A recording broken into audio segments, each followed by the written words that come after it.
My name's Robert Lowe and I'm one of the editors of Duoethnography in English language teaching. The first part of the book is about using duoethnography as a research method, and that's what I'd like to talk about here.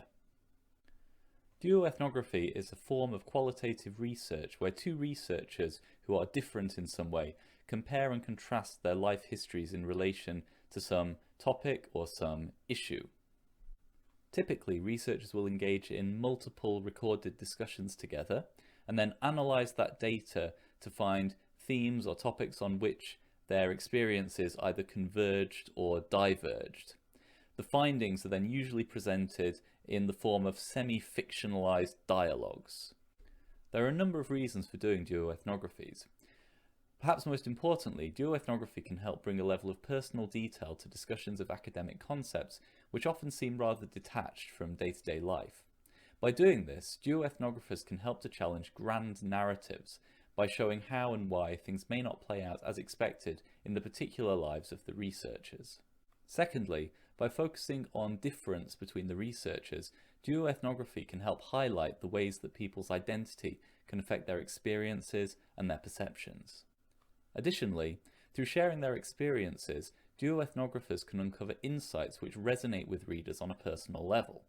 This personal aspect of duoethnography is important, as it makes the research more appealing to a wider audience, and the common play script style written presentation of duoethnographies contributes to making them accessible to practitioners and to other non-academic audiences. In part one of the book, we present 3 chapters written by both established and upcoming academics. The first of these chapters focuses on English conversation or eikaiwa schools in Japan and looks at the different experiences and perceptions of Japanese and non-Japanese teachers and administrators. The second of the chapters in part one of the book focuses on the experiences of critical pedagogy between 2 educators. And the final of the 3 chapters focuses on exploring the relationship between a PhD supervisor and a PhD student. These 3 chapters present a variety of writing styles, a variety of presentation styles, and of course a wide variety of experiences. I'm Luke Lawrence, one of the editors of Duoethnography in English language teaching, and I'm going to be talking about part 2 of the book, which is using duoethnography as a form of reflective practice. If you're a new teacher or if you're a reflective practitioner that is looking for a way to kind of formalize the reflective practice that you're doing, then I think duoethnography is a really good way to do it. It's intuitive, it's easy to do, it relies on dialogue to gather empirical data. Or if you're a more experienced researcher or an experienced reflective practitioner, again, I think duoethnography is a good way to help you go that little bit more deeper. The fact that we've got 2 researchers kind of bouncing ideas off each other and kind of encouraging each other to go that little bit deeper into their own past and into their own experiences to address different issues, I think really helps to bring out the important parts that we look for when we're doing reflective practice. In the section itself, there are 3 chapters. The first one is by Ben Smart and Charlie Cook. They are an experienced teacher and a novice teacher. And the chapter itself is really interesting. It investigates the kind of issues that teachers face at different stages in their careers. It touches on the complacency of the experienced teacher and also the kind of lack of confidence of the novice teacher. And I think it offers some really unique and valuable insights into those different situations.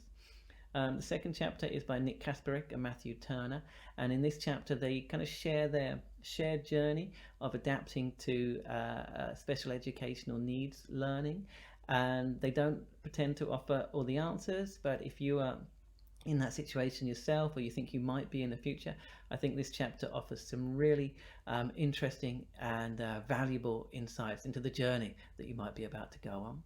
And the final chapter in this section is by Matthew Schaefer and Peter Brereton. They're program managers, and they use their chapter to explore the role of the program manager, the difference between teaching and program managing, and the training which is involved in both or not, as the case may be. And again, I think they give us a unique insight, and they use their intimate reflection to really bring out some of the details which maybe not come up in the literature before when it comes to managing programs. Okay, so that's it in the second part of the book. It's a diverse range of reflective reflective practice papers, but it's also a diverse range of duoethnographies. And hopefully, if you're looking for a new and innovative way to do reflective practice, these chapters will inspire you to do your own reflective practice using duoethnography. In the final part of the book, we talk about duoethnography as a form of project-based learning in language classes, using our own experience and our own experimentation as a basis for the discussion.